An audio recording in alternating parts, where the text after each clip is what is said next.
So, hey, everybody, you've seen me quite a few times now, but welcome to the first special topics lecture. So only this first one is going to be presented by me. And then for all the other subsequent ones, we're going to have guest speakers that do really, really cool research. And I tried to invite speakers that do some of them more on the computer science side, some of them more on the biology side. A lot of them are in the School of Medicine. So if you're interested in like biomedical applications of bioinformatics, I kind of wanted to expose you to a bunch of different possible topics. This is being recorded, so if you want to watch this again later, or if you want to send it to anyone that you know, you're absolutely welcome to do so. I'll be posting the link to it on the course platform soon after the talk. But yeah, so for this first special topics lecture, I just wanted to give everyone an overview of bioinformatics. So you've started learning a little bit of stuff. You've been attending the meetings. You showed up to the lab meeting yesterday.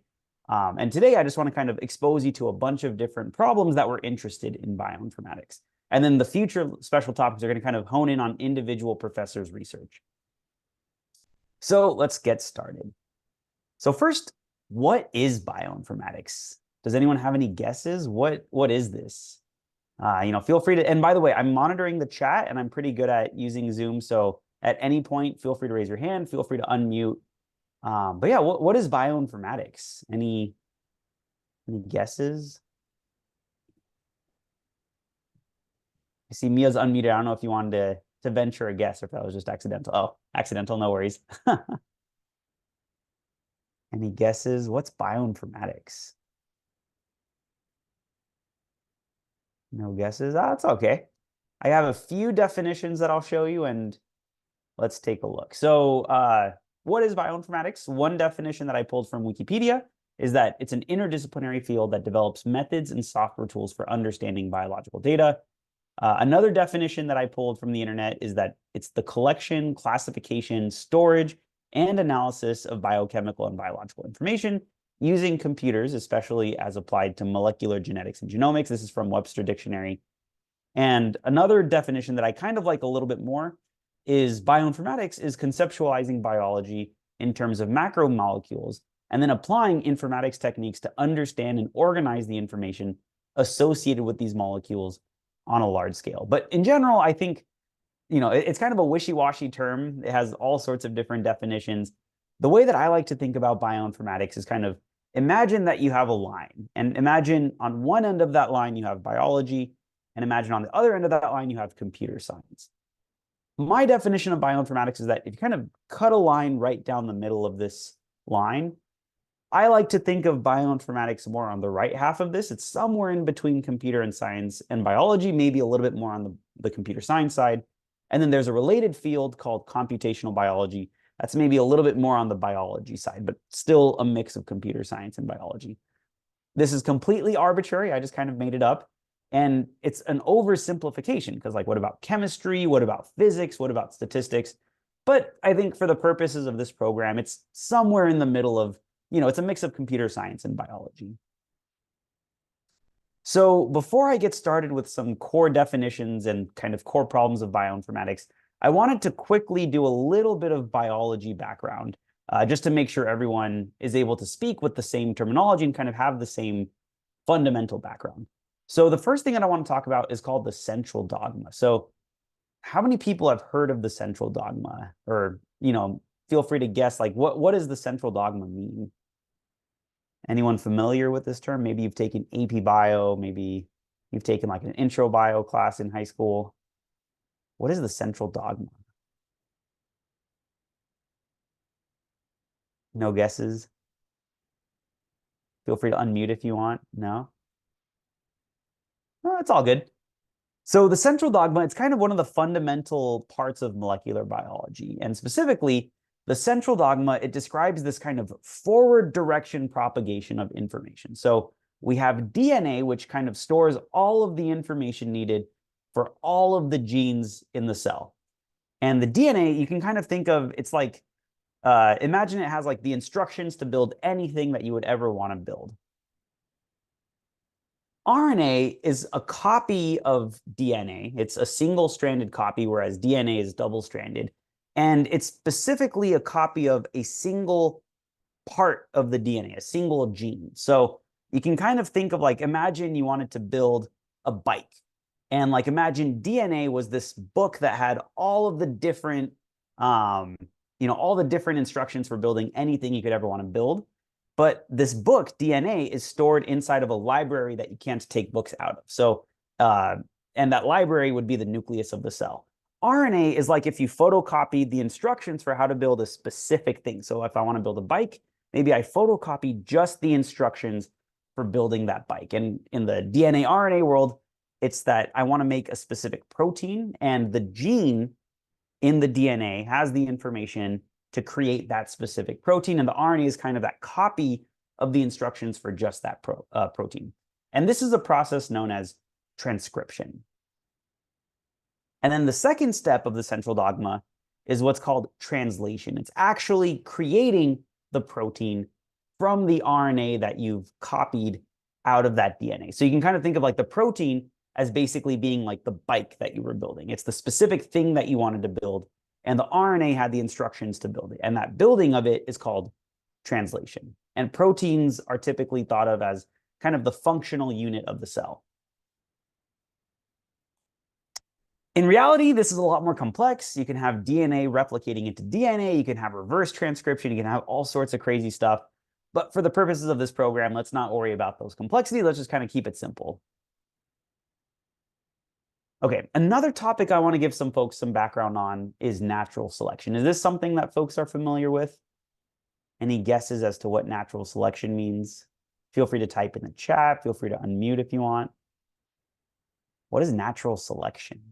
Doesn't it have to do with like evolution? Absolutely. So it's very closely related with evolution. Evolution is actually driven completely by natural selection. Absolutely. So natural selection, it kind of starts with this notion that there's always natural variation in a population of a given species. So even on this call, I look a certain way, all of you look a certain way. There's natural variation in the human species. Every species that there exists, there's some type of natural variation. And this variation, it's both genotypic, so variation in our genes, and phenotypic, variations in our physical appearances. And natural selection is this idea that traits that improve the fitness of an organism will cause that organism to be more likely to reproduce. And any traits that are heritable, any traits that could be passed down from parent to offspring, will get passed down. And basically, individuals that don't have this beneficial trait are less likely to reproduce. So in the next generation, a larger portion of the population is going to have that trait. And the example that I like to use, this is actually a real example. I don't know if folks have taken like US history or something like that, but if you've ever heard of the Industrial Revolution, it was this time in American history where basically the invention of like factories and kind of burning coal to churn out products really fast instead of doing it by hand, you had these machines that could build products.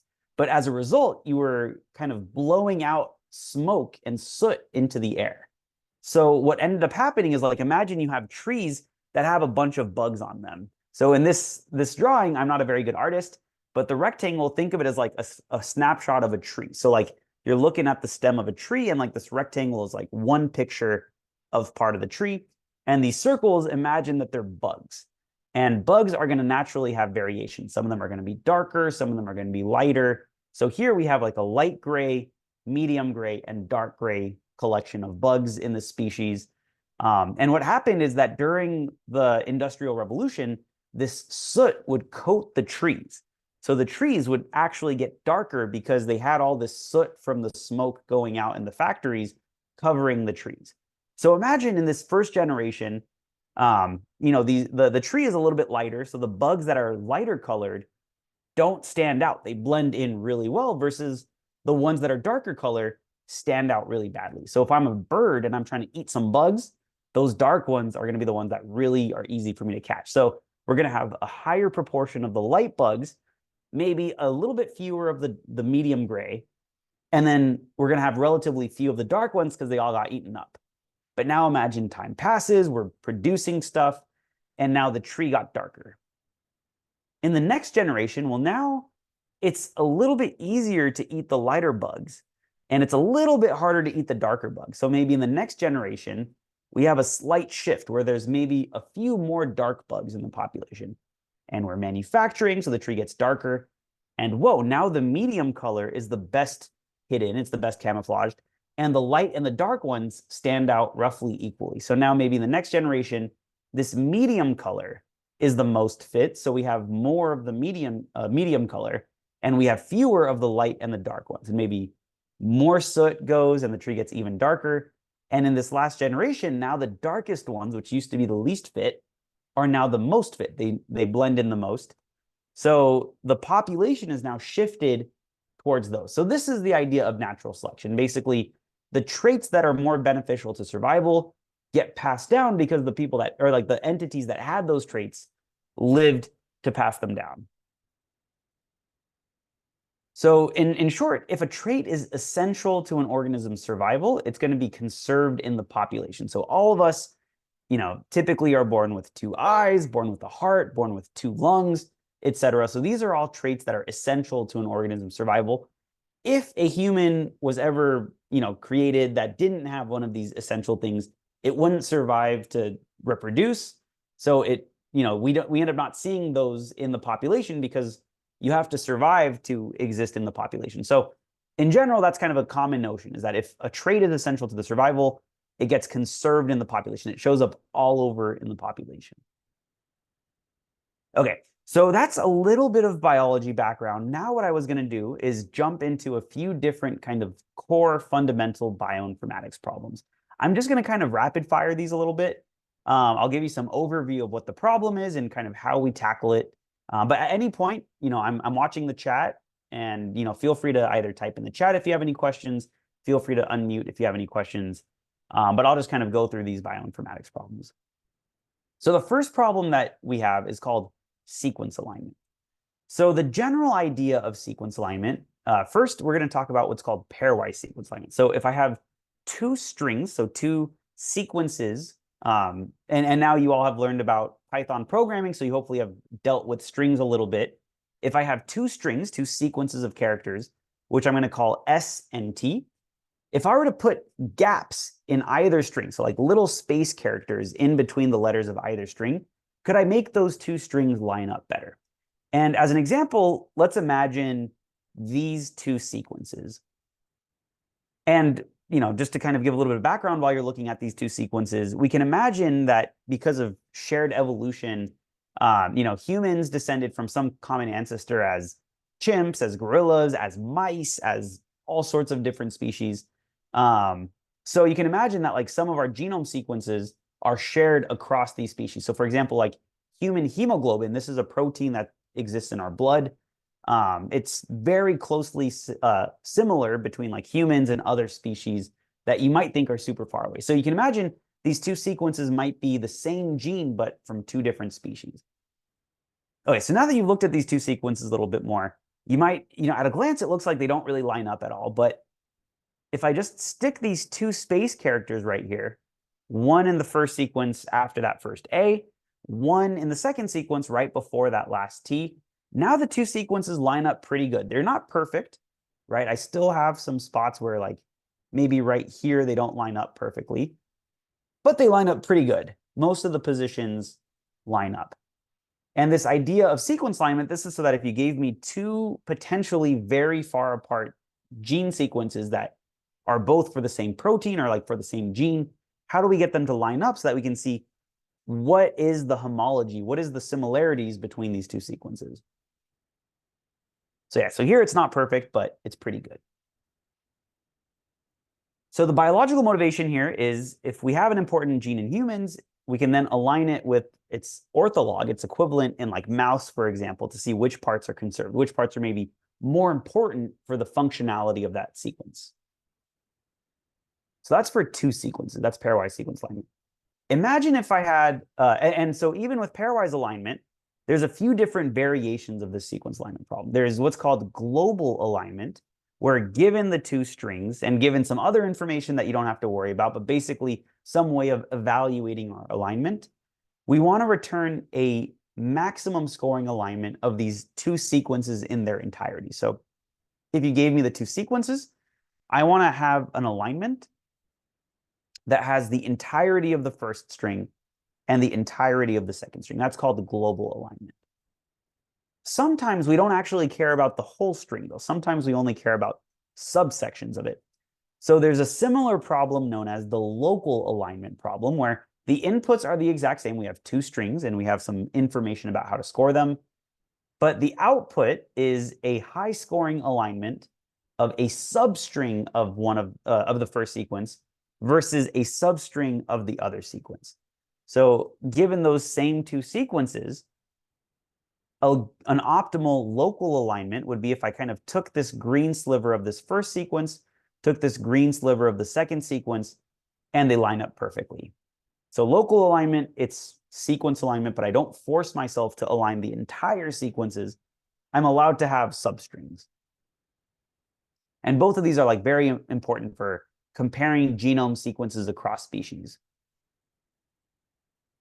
Then there's an extension of this called the multiple sequence alignment problem, where if you gave me a bunch of strings, so not just two strings, but a bunch of strings, we want to align all of them with each other. So maybe here I have, like, I think this was the hemoglobin protein, but from a bunch of different species. So bovine that's pig, I think, if I'm not mistaken, human, mouse, rat, chicken.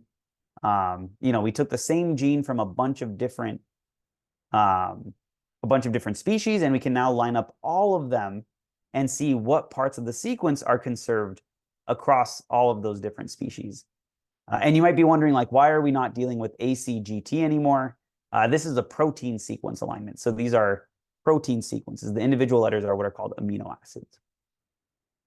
So yeah, so that's a big problem in bioinformatics. And actually, during the COVID pandemic, one of the interesting problems that we had to face was we want to line up COVID genome sequences that we collect from all over the world to study how is it evolving, what parts of the genome are important for its functionality, what parts of the genome should we target for therapeutics, what parts of the genome should we target for vaccines, et cetera. So given like a bunch of genome sequences, we want to be able to line them up. So that's one computational problem, one bioinformatics problem. Any questions so far? Maybe I'll pause for a second. Any questions? Feel free to unmute. Feel free to type in the chat.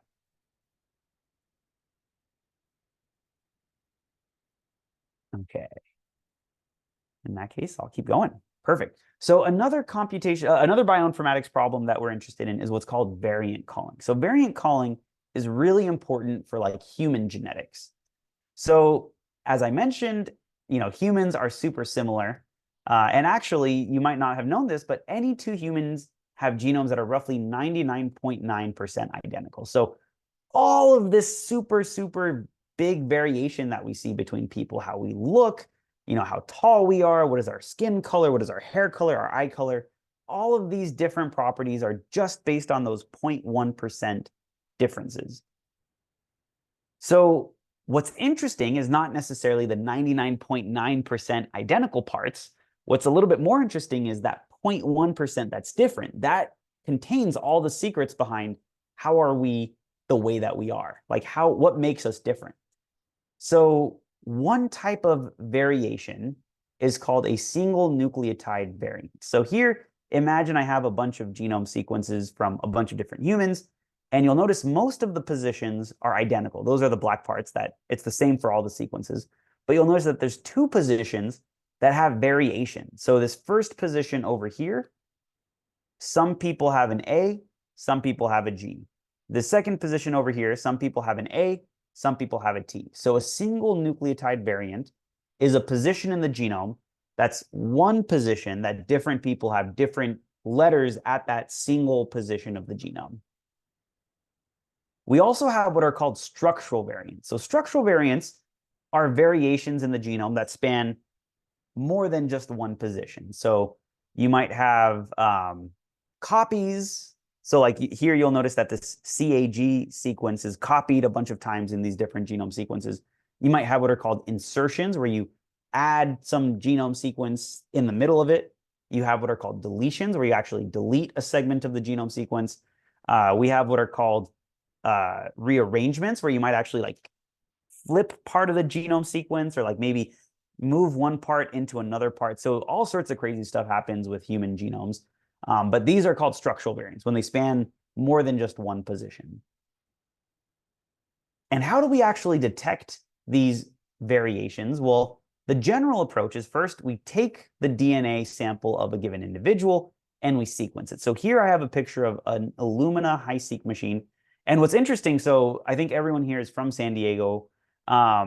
Basically, Illumina is like the world leader in DNA sequencing technologies. In the entire world, Illumina is like the biggest company for this.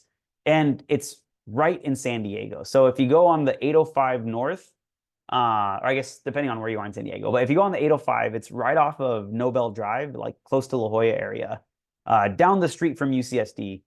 The world's biggest sequencing company is right here. So it's pretty crazy. But yeah, so they have these big sequencing machines, and you take the sample that you've purified from whatever person you're trying to sequence, and you put the sample in the machine. And then the machine is able to generate these small fragments of DNA sequence called reads. For reasons that you don't have to worry about, the machine is not able to just read your genome from start to end like a book. It's only able to read small fragments, roughly 100 to 150 letters long. So what we get out of the DNA sequencer is like these little blue fragments that we have, just short chunks of the genome of the person that we were trying to sequence. So the first step in the analysis process is that we do sequence alignment, what we just talked about a little bit ago, between this person's genome sequence, these short reads, versus what we call a reference genome. So a reference genome is a high confidence, high quality genome sequence that's representative of a given species. By representative, I mean hopefully it captures all the different variation that we expect to see in that population. But yeah, we have like a human reference genome, we have like a chicken reference genome, mouse reference genome, rat reference genome, like all sorts of different reference genomes for any species that you want. So step one is align all of those short fragments that we get from the sequencing machine from this specific person that we're sequencing against the reference genome. Then the second step is we kind of go through the genome and see for each position of the genome, out of all the reads that cover that position, what are the letters that we see at that position? So here you'll notice that like the fragments, they are kind of like off a little bit, but the way that we're able to determine their overlaps is because we compared them against the reference genome. So now we know where they line up together. So you'll notice that like at this position over here, some of the reads have a T, some of the reads have a G. So if you've taken a biology class, you might have heard of the term diploid. Humans are diploid. We have 2 copies of every single one of our chromosomes. So if we had something like this, where maybe half the reads have a G at that position, half the reads have a T at that position, we might say that this person is heterozygous. This person has 2 different copies of this gene. They have a T at this position in one chromosome and a G in this position in the other chromosome, because you have 2 chromosomes for each of the 23 individual chromosomes. You have 2 copies. So yeah, T in one copy, G in the other copy. Yeah, so here that's kind of what we would guess. This is the genotype that we would guess, that you have, in your 2 copies of this chromosome, one copy has a G here, one copy has a T. So some challenges here, some parts of the genome are difficult to sequence. So you don't have to worry about the technical details why, but there's biochemical reasons why just certain parts of the genome are hard to sequence. In addition to this, the sequencing technology itself is not perfect. There's always errors with any technology, and sequencing machines are no different. So sometimes it reads out a sequence, and there might be some letters in that sequence that it reads that are just incorrect. It might have said like, oh, the next letter is an A, when it really was a T or something like that. So there's error in the reads that we get. There's also what's called sampling error. So you can imagine that the sequencing machine takes the genome that you put in, and it just kind of randomly chops it up. It makes a bunch of copies of it and then randomly chops up those copies and sequences random fragments that it's able to grab onto. So just by random chance, it might not grab onto certain parts of the genome. Just you get unlucky. So yeah, all sorts of challenges that make this a hard problem, but it's an interesting problem because if we can determine the genome sequence of different people, we can use that information to see like maybe they're genetically predisposed to certain diseases. So for example, there's a type of cancer that you can get screened for. It's called the BRCA1 and BRCA2 genes, where if you have these specific mutations, then you're significantly predisposed to, I think it was breast cancer. So then you could like maybe take some preventative effort to hopefully prevent yourself from getting that cancer. So all sorts of interesting diseases that hopefully these insights into the genome variation of the specific person can tell you how to prevent certain diseases. Another interesting problem is that once we have the genetic sequence of all these different people, we can do what's called population genetics. So we can do what's called a genome-wide association study, where I can see, are there any specific variations, so any specific single nucleotide variations or specific structural variations that are associated with certain phenotypes, with certain features. So I might do a genome-wide association study to see if any specific mutations are associated with cancer, or with diabetes, or with Alzheimer's, or with other diseases that we're interested in. And then that way, maybe we can detect if we have these associations, we can maybe come up with some diagnostic test or some kind of genetic screening to help you detect if you're predisposed to some genetic disease. That's how you get this type of information. You could also do stuff related to genetic ancestry genetic ancestry and admixture. So we all are descended from some very largely unknown population from the past, right? It's very recent that we actually have good records of human history. So a lot of us don't know what our ancestry is past, like maybe your grandparents or maybe your great-grandparents. If you're really lucky, maybe you have records of like your great-great-grandparents, but beyond that, you don't know anything. So we can actually use these single nucleotide variants and structural variants to do genetic ancestry and admixture prediction. So what is your breakdown of your ancestry? So if you ever learned about like 23andMe or any of these services, this is what they're doing. They're sequencing portions of your DNA and then detecting what proportion of different ethnicities or like different origins are in your ancestry. And then lastly, you could do genetic counseling. So again, we mentioned you could be predisposed to certain genetic diseases. Genetic counseling can help you make informed decisions about your health based on that information.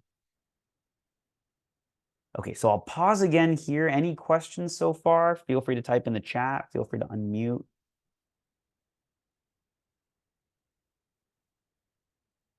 Kind of makes sense so far. Okay, I'll keep going. So the next bioinformatics problem I want to talk about is called genome assembly. So a second ago, I told you, oh, we have this human reference genome, a high-quality genome sequence for humans. But how did we get it? How did we first create it? That's a problem known as genome assembly. So the question that we're trying to answer is, what is the genome sequence of a given organism? And I don't have any prior information. As I just told you, we're able to sequence small fragments of an organism's genome. So typically 100 to 150 letters long. And as the technologies improve, it gets a little bit longer, but not remotely the full length of the genome.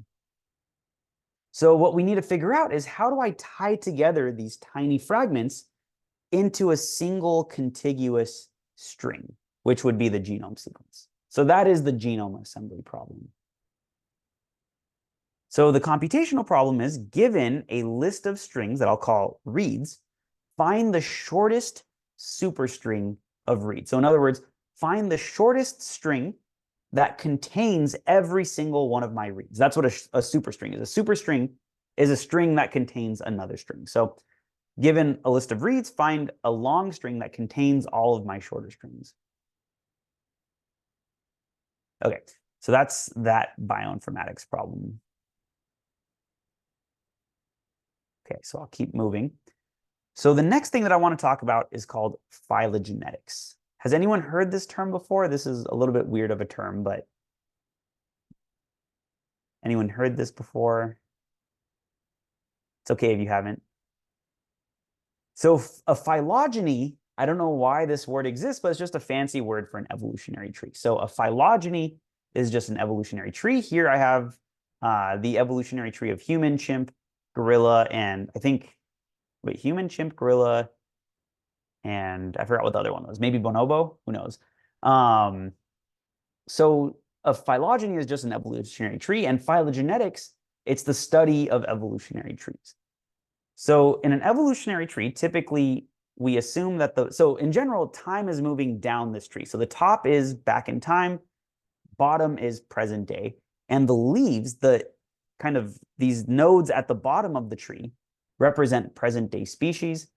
And the internal nodes, these kind of nodes in the middle of the tree, like kind of up the tree, represent the ancestors, which we typically assume to be extinct.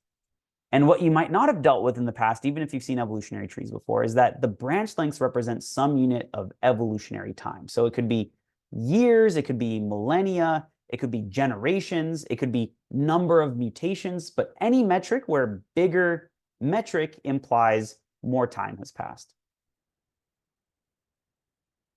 So in order to study phylogenetics, we have to have models of evolution. So we can have models of tree evolution, which are mathematical probabilistic models that describe a probability distribution over the shapes of phylogenetic trees. So what is the topology? What are the branch lengths?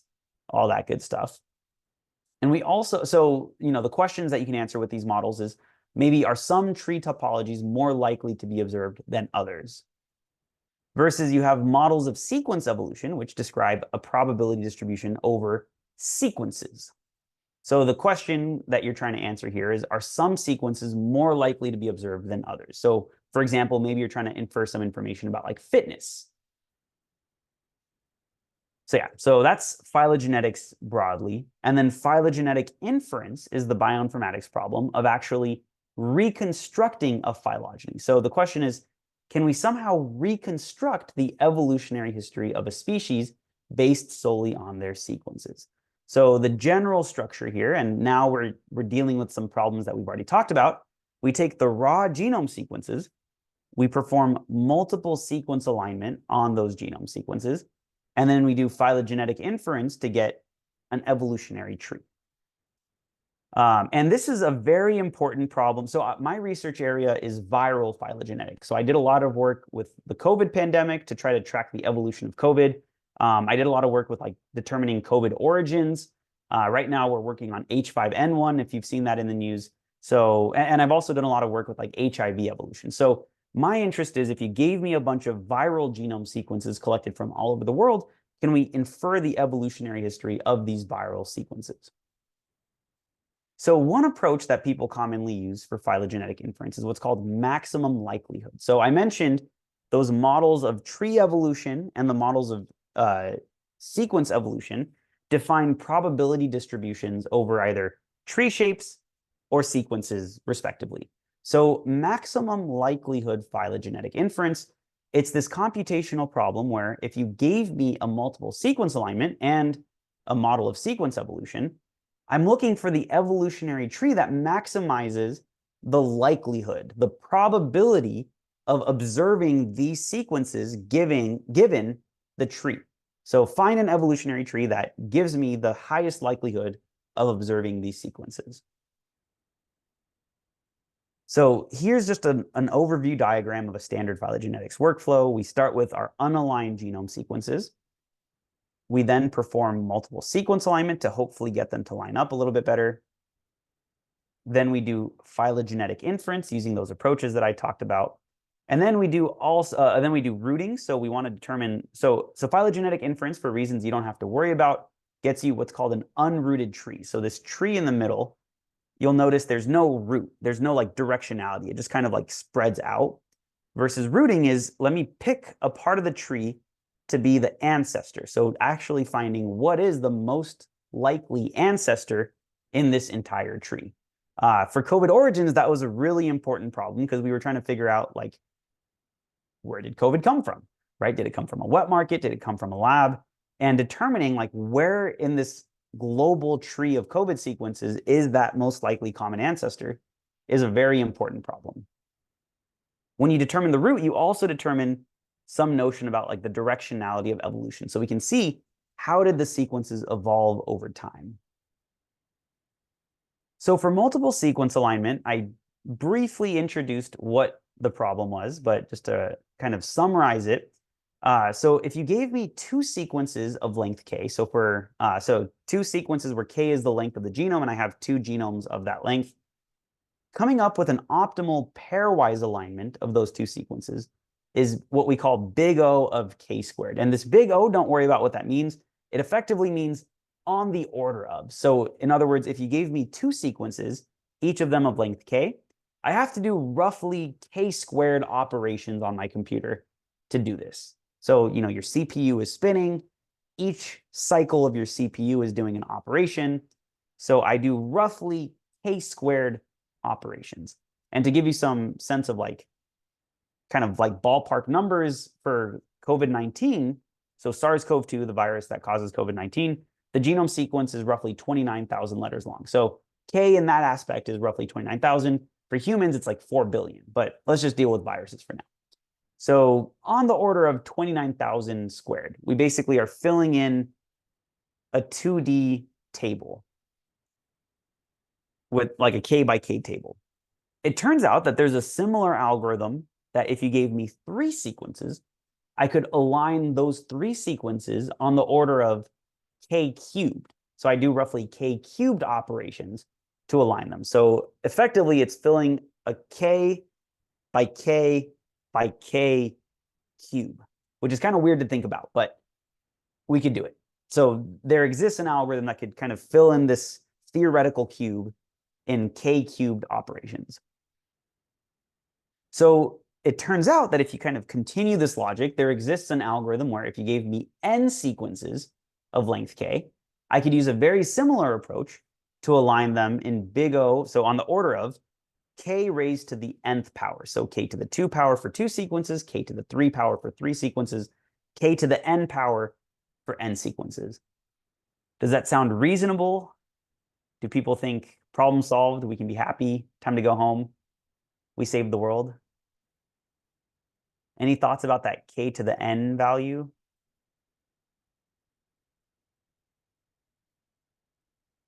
Well, let's think about it a little bit. So putting some numbers out there for COVID-19, K, again, I mentioned is roughly 29,000. And as of today, we have over 16 million genome sequences of COVID-19 from all over the world. So I think the number is actually like 16.7 million. And if you think about it, this is actually a small number comparatively. Like in the future, it would be nice if we could just sequence every single person that tests positive for COVID, just sequence their COVID sequence so that we have everybody's. So right now we have 16.7, and in the future, we're going to have a lot more. So let's just plug in those numbers. So if you just try to go to like Wolfram Alpha or Google or something like that and plug in 29,000 to the 16 millionth power, that's a big number. It's a really, really, really big number. So even assuming that every single cycle on our CPU takes 1 nanosecond, 29,000 to the power of 16 million nanoseconds is longer than the existence of the entire universe. So it's a little bit too slow, right? If we want to do this in real time to fight an epidemic, longer than the existence of the universe is just a tad too slow. So what people use are what we call heuristics. They're algorithms that give approximate alignments. They're not guaranteed to give you the very best alignment, but they're hopefully going to give you a decent alignment, but much faster. And the best heuristic algorithms for doing this scale on the order of roughly n squared times k plus k squared times n. And again, k doesn't change throughout our epidemic. It's going to be a fixed constant. So in other words, the heuristics scale roughly quadratically with the number of sequences that we have. So if you double how many sequences you have, you roughly quadruple how long it takes to calculate it. Okay, so that was kind of mathy. Any questions about any of that?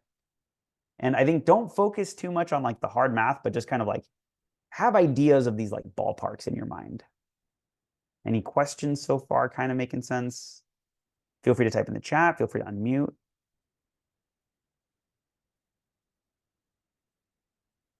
Okay. I'll keep going then. So yeah, so now phylogenetic inference. Well, if let's imagine that somehow magically you were able to run that multiple sequence alignment despite it being so slow. And now you have your multiple sequence alignment and you want to infer a phylogenetic tree from that alignment.